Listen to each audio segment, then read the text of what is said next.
ఆంధ్రప్రదేశ్ రాష్ట్రంలో గత 2 సంవత్సరాలుగా సుమారు 15 మంది దళితులపై విచక్షణాపూరితమైన దాడులు జరిగి వారు పూర్తిగా ప్రాణాలు కోల్పోవడం జరిగింది.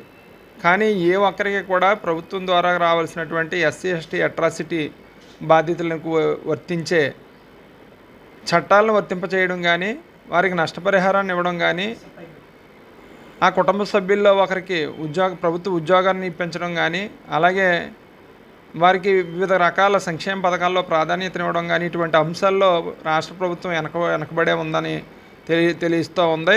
ఇది గమనించినటువంటి అన్ని ప్రజా సంఘాలు, ముఖ్యంగా మాదిగ రిజర్వేషన్ పోరాట సమితిలో ఉన్నటువంటి అన్ని అనుబంధ సంఘాలు కూడా ముక్తకంఠంతో ఈ విషయాన్ని ఖండిస్తూ ఉన్నాయి.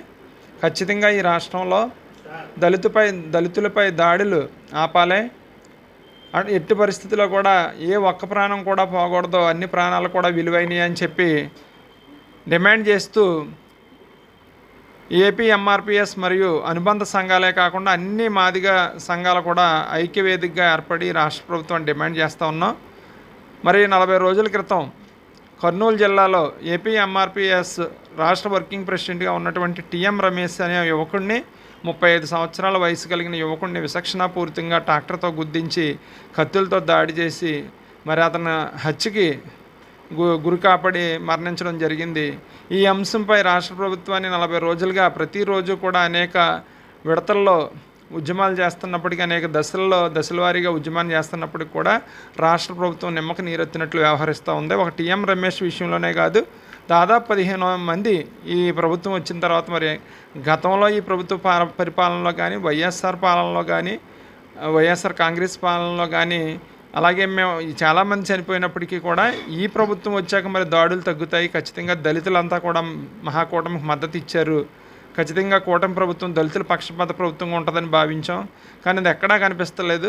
మరి గుంటూరు జిల్లా అమరావతిలో ఒక చౌదరి కమ్మ కులానికి చెందిన ముల్లపూడి హరిచంద్ర ప్రసాద్ గారు, అలాగే తిరుమలశెట్టి లక్ష్మీనాయుడు అనే కాపు కులానికి చెందిన ఇద్దరికి వచ్చిన గొడవలో మరి తిరుమలశెట్టి లక్ష్మీనాయుడు మరణిస్తే ఆ కుటుంబానికి ₹1 కోటి ఎక్స్గ్రేషియా, అదేవిధంగా 10 కోట్ల రూపాయలు విలువ చేసి 5 ఎకరాల అమరావతిలో భూమి, ఆ కుటుంబ సభ్యులైనటువంటి పిల్లల చదువుకు నిమిత్తం ప్రభుత్వం బాధ్యత, ఇలా అనేక రకాల రాయితీలను ఇచ్చినటువంటి ఈ రాష్ట్ర ప్రభుత్వం మరి దళితుల విషయంలో ఎందుకు నిమ్మక నీరెత్తినట్లు వ్యవహరిస్తూ ఉంది, పక్షపాత వైఖరితో వ్యవహరిస్తుందనే దాన్ని మేము ప్రధానంగా డిమాండ్ చేస్తూ ఉన్నాం. అందుచేతనే ఖచ్చితంగా ఈ రాష్ట్రంలో వెంటనే ఈ దళితుల దాడులు ఆగాలంటే ఎస్సీ ఎస్టీ కోర్టుల స్థానంలో ఫాస్ట్ ట్రాక్ కోర్టులని ఏర్పాటు చేసి సత్వర న్యాయానికి రాష్ట్ర ప్రభుత్వం కృషి చేయాలని చెప్పి డిమాండ్ చేస్తూ ఉన్నాం. అటువంటి సత్వర న్యాయం జరిగినప్పుడు ఎవరైతే దోషులు ఉన్నారో, నిందితులు ఉన్నారో వారికి శిక్ష పడినప్పుడు ఖచ్చితంగా తప్పు చేయడానికి భయపడతారు కనుక దళితులకి ఖచ్చితంగా న్యాయం జరుగుతుంది. ఇటువంటి దాడులు కూడా అరికట్టినట్టు అవుతుందని మేము ప్రగాఢంగా విశ్వసిస్తూ ఉన్నాం. అదేవిధంగా మరి ఆ కుటుంబాలకి అట్రాసిటీ బాధితులు ఎవరైతే ఉన్నారో వారికి ప్రభుత్వం పరంగా రావాల్సిన అన్ని రాయితీలని తక్షణమే రిలీజ్ చేయడానికి కూడా ప్రభుత్వం పూనుకోవాలి.